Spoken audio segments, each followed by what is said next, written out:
యోహాను సువార్త 15వ అధ్యాయం 6వ వచనం నుంచి 10వ వచనం వరకు. ఎవడైనను నా యందు నిలిచి ఉండని ఎడల వాడు తీగవలే బయట పారవేయబడి ఎండిపోవును.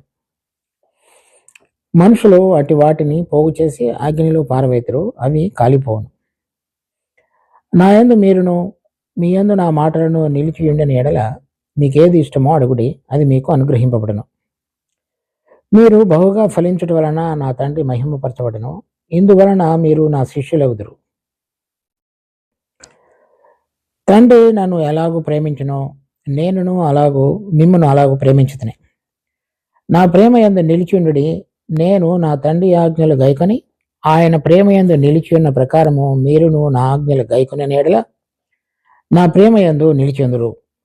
మనం మొదటి 5 వచనాలలో చూచినటువంటి రీతిగా ప్రభు ఈ 14వ అధ్యాయంలో చెప్పబడిన 20వ వచనం 23వ వచనం ఆధారంగా వారికి తన సంబంధం తండ్రితోనూ మనతోనూ, తర్వాత తండ్రి కుమారులు ఇద్దరు కూడా మనతో నివసించుట, మనలో ఉండుట అనేటువంటి దాని ఆధారంగా ఈ తండ్రి ఏ విధంగా వ్యవసాయకుడు, ప్రభు ద్రాక్షవల్లి, విశ్వాసులందరూ కూడా తీగలు అనేటువంటి ఉపమానం ద్వారా మనకు తండ్రికి కుమారునితో కలిగిన మధ్య సంబంధాన్ని గురించి వివరిస్తూ ఈ ఉపమానాన్ని మనతో మాట్లాడుతున్నాడు.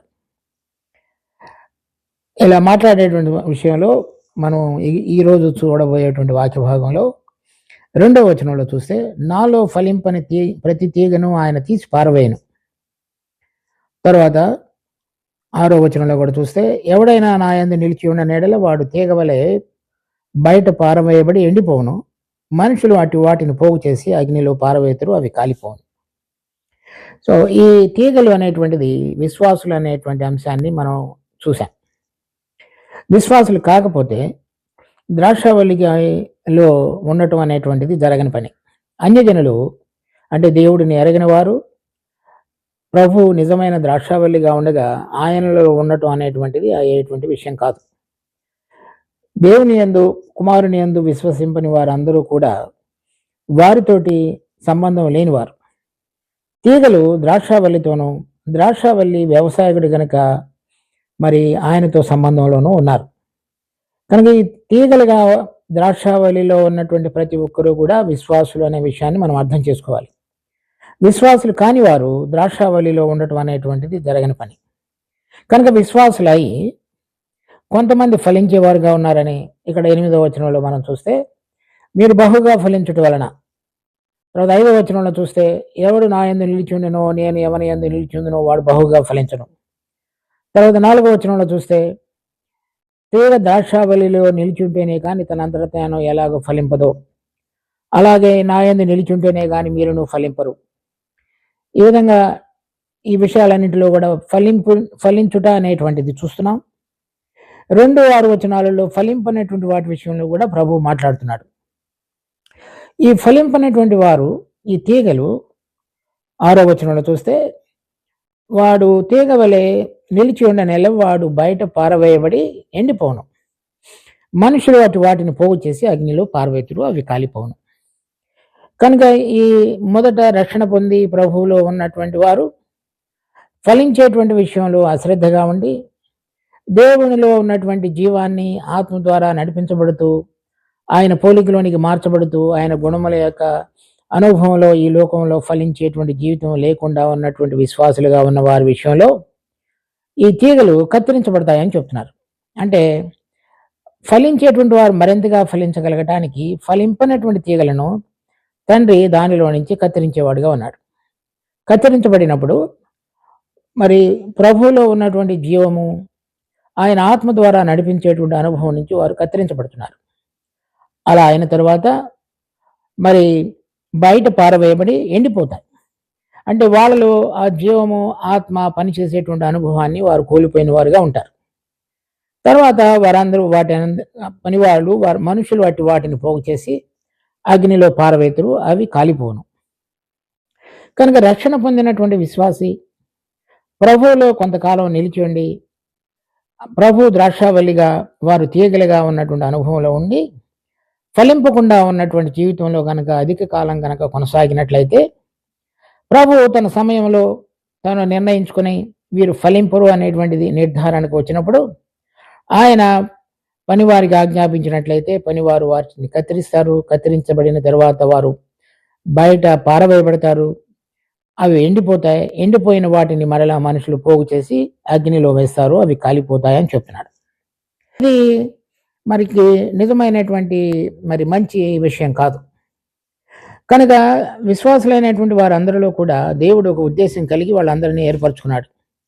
తన స్వరక్తం ఇచ్చి కొనుక్కున్నాడు.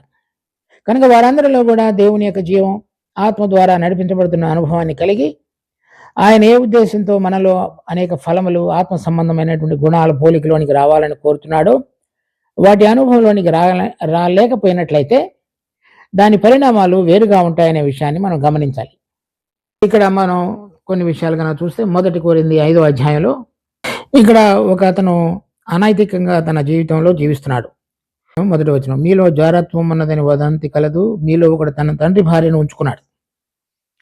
అలాంటి విషయానికి అతనికి తీర్పు ఏమని చెప్తున్నారంటే 4వ వచనంలో, ఏమనగా ప్రభు అయిన యేసు దినమందు వాని ఆత్మ రక్షింపబడినట్లు శరీర ఇచ్చలు నశించుటకై మన ప్రభు అయిన యేసుక్రీస్తు నామమున బలముతో కూడా వచ్చినప్పుడు అటు వానిని సాతానుకు అప్పగింపవలను. అంటే అతని ఇచ్చలు శరీర సంబంధంగా ఉండి శరీర సంబంధంగా జీవిస్తూ దేవుని యొక్క జీవాన్ని ఆత్మ సంబంధమైన ప్రభావంతో జీవించే అనుభవం లేకుండా ఉన్నట్లయితే ప్రభు ఈ విధంగా శిక్షించమని పౌలు ద్వారా చెప్తున్నాడు. తర్వాత 6వ అధ్యాయం 8వ వచనంలో 1 కొరింథీ 6:8, అయితే మీరే అన్యాయం చేయుచున్నారు, అపహరించుచున్నారు, మీ సహోదరులకే ఇలాగ చేయుచున్నారు. అన్యాయస్తులు దేవుని రాజ్యమునకు వారసులు కారేరని మీకు తెలియదా? మోసపోకుడి, జారులైనను, విగ్రహారాధికులైనను, వ్యభిచారులైనను, ఆడంగితనమ గలవారైనను, పురుష సంయోగులైనను, దొంగలైనను, లోభులైనను, త్రాగబోతులైనను, దూషకులైనను, దోచుకుని వారైనను దేవుని రాజ్యమునకు వారసులు కారు. ఈ విధంగా ఒకసారి రక్షించబడి ప్రభువులోనికి వచ్చిన తరువాత కూడా కొంతమంది ఈ విధంగా జీవించేవారుగా ఉన్నట్లయితే వారందరూ కూడా ఆ ఫలింపుని తీగలుగా ఉండటం మాత్రమే కాకుండా ఇంకా లోక సంబంధమైనటువంటి జీవితాన్ని జీవించేవారుగా ఉన్నట్లయితే ప్రభువు వారందరినీ కూడా కత్తిరించేవాడుగా ఉన్నాడు. కత్తిరించబడి బయట పారవేయబడతారు. అంటే ప్రభువుతో సంబంధం నుంచి తొలగిపోయిన వారుగా చేయబడతారు. అలా సంబంధం తొలగిపోయినప్పుడు వారు ఎండిపోయిన వారుగా ఉంటారు. అంటే దేవుని యొక్క జీవం పనిచేయకుండా ఉండేటువంటి తత్వం. మనుషులు చివరికి అటు వాటిని పోగు చేసి అగ్నిలో పారవేయబడిన వారుగా చేయబడతారు. తర్వాత చూడండి, హెబ్రీ పత్రిక 6వ అధ్యాయం 5వ వచనం నుంచి, దేవుని దివ్య వాక్యమును రాబో యుగ సంబంధమైన శక్తుల ప్రభావమును అనుభవించిన తరువాత తప్పిపోయిన వారు, అంటే ఫలించకుండా ఉన్నవారు అని అర్థం, తమ విషయంలో దేవుని కుమారుని మరలా సిలువ వేయచు బాహాటముగా ఆయనను అవమానపరుచుతున్నారు. కనుక మారు మనసు పొందినట్టు అట్టి వారిని మరలా నూతన పరచుట అసాధ్యం. ఎట్లనగా భూమి తన మీద తరచుగా కురియు వర్షమును త్రాగి ఎవరి కొరకు వ్యవసాయం చేయబడునో వానికి అనుకూలమైన పైరులను ఫలించుచు దేవుని ఆశీర్వచనం పొందును. అయితే ముండ్ల తొప్పలను గచ్చపొదలను దాని మీద పెరిగిన ఎడల అది పనికి రానిదని విసర్జింపబడి శాపము పొందిన దగును, తుదకు అది కాల్చివేయబడును. ఇది ఇక్కడ కూడా కొంతమంది సరైనటువంటిగా పరలోక సంబంధమైన వరాన్ని రుచి చూచి పరిశుద్ధాత్మలో పాలువారైన తరువాత మరలా వెనకకి వెళ్ళిపోయిన వారి విషయంలో చూస్తున్నాం. అటువారిని దేవుడు ఎప్పుడైతే ఇక వారు మారు మనసు పొందుట నూతన పరచుట అనేది అసాధ్యం అనేటువంటిది తలంచినప్పుడు అటువారికి తగినటువంటి శిక్షను విధించేవాడుగా ఉన్నాడు. ఆ పొలము ముండ్ల తొప్పలు గచ్చపొదలు దాని మీద పెరుగుతాయి కనుక దాని అంతటిని కాల్చివేయబడుతుంది. అంటే దానిలో పెరిగిన వాటన్నిటినీ కూడా కాల్చివేయబడతాయి, కానీ పొలము లేకపోతే ఆ చేను ఏమాత్రం కూడా దెబ్బతినదు, అలాగే ఉంటుంది. అలాగే రక్షణ పొందినటువంటి విశ్వాసులందరూ కూడా ఒకసారి వెలిగించబడి పరిశుద్ధాత్మలో పాలివారై పరలోక సంబంధమైన వరములను రుచి చూచిన తరువాత ఏ విధంగా ఫలించాలో ఆ విధంగా ఫలించకుండా కనుక ఉన్నట్లయితే దేవుడు వారిని కత్తిరించి బయట పారవేయబడి అగ్నితో కాల్చివేసేవాడుగా ఉంటాడు. ఆ విషయాన్ని మనం గుర్తుపెట్టుకోవాలి. తర్వాత 15వ అధ్యాయం 7వ వచనం, యోహాను సువార్త, నా యందు మీరును మీ యందు నా మాటలను నిలిచి ఉండిన ఎడల మీకేది ఇష్టమో అడుగుడి, అది మీకు అనుగ్రహింపబడును. ఇలా ఇక్కడ చెప్పబడుతున్నటువంటి 1వ వచనం నుంచి 8వ వచనం 7వ వచనం వరకు మనం చదివిన వాక్య భాగం అంతటిలో కూడా మనం బహుగా ఫలించుట లేక ఫలించలేకపోవట అనే విషయాన్ని గురించి మాట్లాడుతున్నాడు ప్రభువు. కనుక 7వ వచనంలో మీరు నా యందు మీరును మీ యందు నా మాటలను నిలిచి ఉండి నెడల మీకేది ఇష్టమో అడుగుడి. అంటే మనం ఏ విధంగా దేని విషయంలో ఫలించాలనే విషయాన్ని మనం గుర్తెరగాలో అది గుర్తెరిగి అలా ఫలించాలనేటువంటిది కనుక మనకు అడిగినట్లయితే అది మనకు అనుగ్రహింపబడుతుంది అని చెప్తున్నాడు. దానికి ముందు 2 విషయాలు చెప్పాడు. ఒకటి, మనం ఆయన యందు నిలిచిండుట, మన యందు ఆయన మాటలు నిలిచిండుట. ఇదే 23వ వచనంలో కూడా చెప్తున్నాడు. 14వ అధ్యాయంలో, యేసు ఒకడు నన్ను ప్రేమించిన ఎడల వాడు నా మాట గైకొనను, అప్పుడు నా తండ్రి వానిని ప్రేమించును, మేము వాని యొద్దకు వచ్చి వాని యొద్ద నివాసం చేతును. నన్ను ప్రేమింపని వాడు నా మాటలు గైకొనడు. ఈ మాటలు నిలిచిండుట, మనము ఆయనలో నిలిచిండుట అంటే మనం ఆయన యొక్క మాటలు తెలుసుకొని ఆ మాటలకు ఆధారంగా మన జీవితాన్ని కట్టుకొనుటూ గనక ఉన్నట్లయితే అని అర్థం. అలా నిలిచి ఉన్నట్లయితే మనం ఏ విషయాలలో ఫలింపలేకపోతున్నామో, దేవుడు ఎటువంటి విషయాల ద్వారా మన జీవితంలో ఆత్మ సంబంధమైన ఫలములు రావాలని కోరుతున్నాడో ఆ విషయాలు మనం గ్రహించి అది మనం ఫలించాలని కోరిక కలిగి ఉన్నట్లయితే, అడిగినట్లయితే అది మనకు అనుగ్రహింపబడుతుంది అని చెప్తున్నాడు. చాలామంది మరి రకరకాలైన విధంగా ఈ లోకంలో ఉన్నటువంటి విషయాలను గురించి అడిగి అవి అనుగ్రహింపబడాలని కోరేవారుగా ఉంటారు.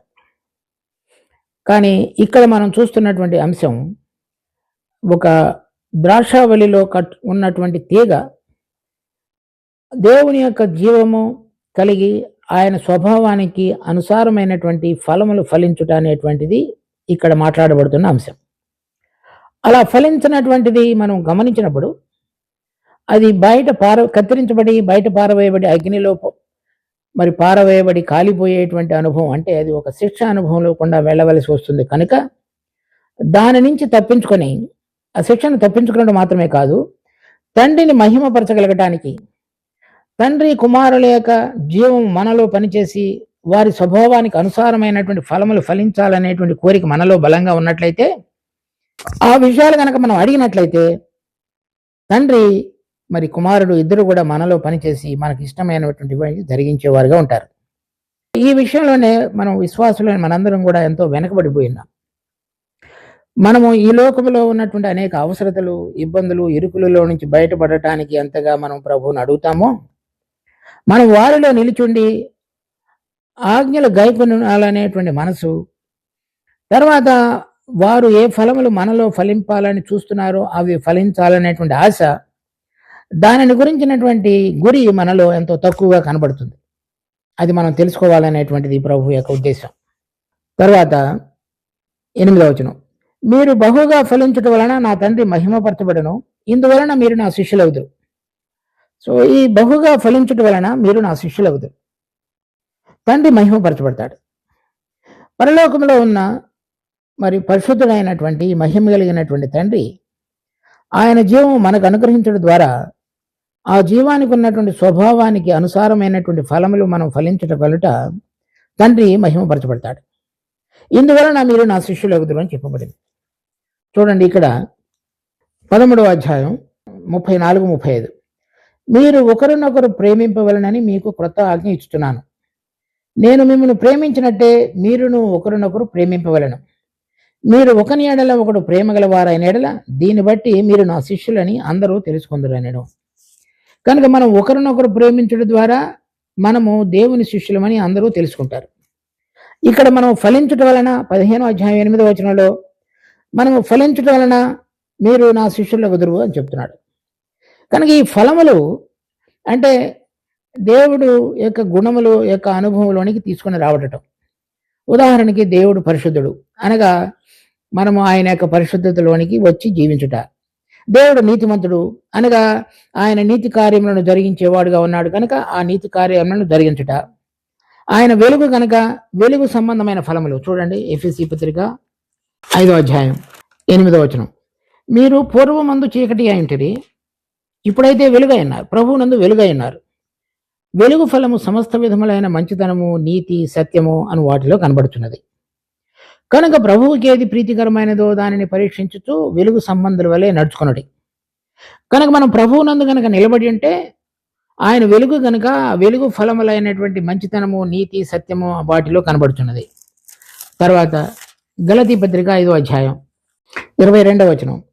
అయితే ఆత్మఫలం ఏమనగా ప్రేమ, సంతోషము, సమాధానము, దీర్ఘశాంతము, దయాళుత్వము, మంచితనము, విశ్వాసం, సాత్వికము, ఆశానిగ్రహము, ఇవన్నీ కూడా ఆ దేవుని సంబంధమైన గుణములు గనక ఆ గుణములు మనలో గనక కనబడినప్పుడు మనము ఆయన శిష్యులమని తెలియపరచబడతాం. కానీ మనము క్రైస్తవులమని చెప్పుకునడం ద్వారా ఆయన శిష్యులమని తెలియపరచబడలేము.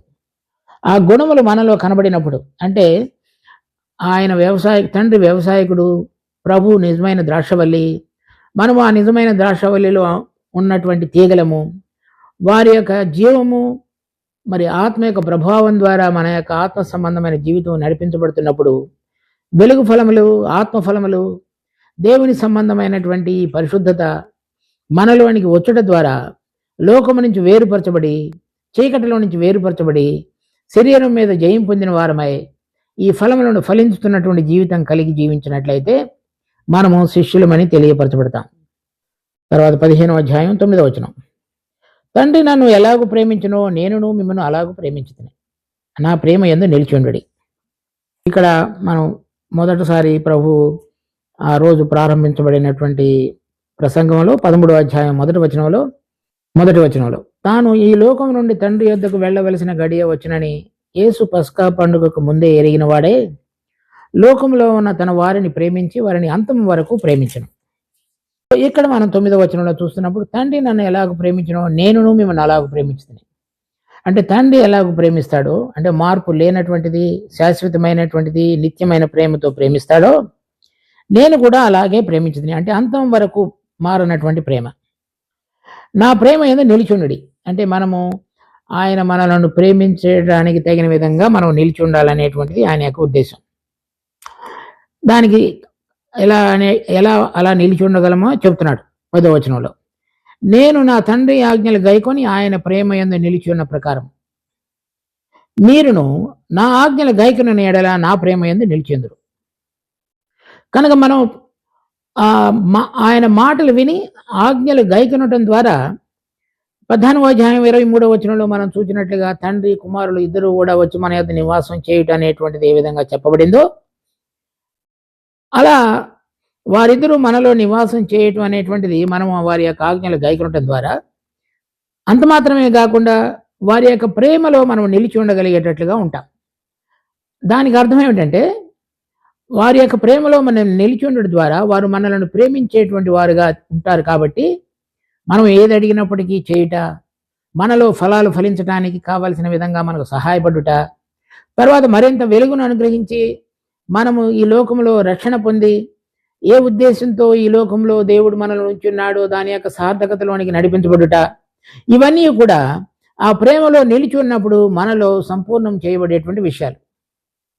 అలా కాకపోయినట్లయితే కనుక మొట్టమొదటిగా మనం వారి యొక్క మాటలు విని వాటిని అంగీకరించి వాటిని గైకొని వాటిలో నిలిచి ఉన్నప్పుడు తండ్రి కుమారులు ఇద్దరూ కూడా మనలో ఉండి నివాసం చేసి వారి యొక్క స్వభావానికి అనుసారమైనటువంటి విధంగా మనము ఫలించి వారికి మహిమ తీసుకొని రాగలిగి మనము రాబోతున్నటువంటి పరలోకానికి ఎటువంటి సిద్ధపాటుతో మనలో మార్పు జరగాలో ఆ మార్పు కార్యంలో ముందుకు సాగగలిగేటట్లుగా దేవుడు మనని ఆశీర్వదిస్తాడు.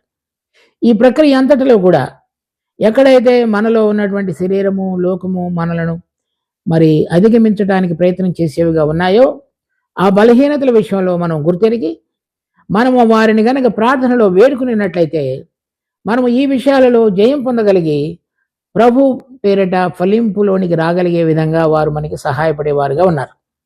ఆ విషయాన్ని మనం గుర్తెరగాలి. అంత మాత్రమే కాకుండా ఎవరైనా ఈ ప్రక్రియను ఈ విధంగా కొనసాగించే విషయంలో వెనకబడిపోయి మెల్లగా లోకంలో కలిసిపోయి మరి వారితో ఉంటున్నామనేటువంటి విధంగా ఉన్నప్పటికీ వారి యొక్క జీవము ఆత్మ యొక్క ప్రభావం ద్వారా నడిపించబడకుండా ఉన్నట్లయితే కత్తిరించబడి బయట పారవేయబడి ఎండిపోయి చివరికి అగ్నిలో ఉండేటువంటి ప్రమాదం ఉన్నది. అంటే ఆయనకి ఇది శిక్ష విశ్వాసులకు. దాని యొక్క ప్రభావం నుంచి మనం తప్పించబడి ఫలింపు యొక్క అనుభవంలోనికి రావాలని దేవుడు కోరుతున్నాడు. దీని యొక్క అవగాహనలోనికి మనమందరము ఆత్మ ద్వారా తీసుకొని రాబడి ఆ విధంగా జీవించగలటకు దేవుడు మనకు కృప చూపించును కాక. ప్రార్థించుకుందాం. మా జీవం కలిగిన తండ్రి, మీరు మాకు అనుగ్రహించిన ఈ వాక్య భాగాన్ని బట్టి ఎంతో వందనాలు. దీన్ని మా కొరకు ఆశీర్వదించండి. మరి ఏ విధంగా మేము ఫలించాలో మీ మాటలు విని గాయకొని వాటిలో నిలిచుండి ఆ విధంగా మీ ప్రేమలో నిలిచుండి మీరు ప్రేమించడం ద్వారా మాకు అవసరమైనటువంటి ఫలింపులోనికి రావటానికి అవసరమైనటువంటి విధంగా అన్నిటినీ జరిగించమని వేడుకుంటూ మరి ఈ విధంగా ఈ వాక్యాన్ని మాకు ఆశీర్వాద కారణంగా చేయమని వేడుకుంటూ రక్షకుడు ప్రభు అయిన యేసు నామమున అడుగుతున్నాం తండ్రి. ఆమెన్.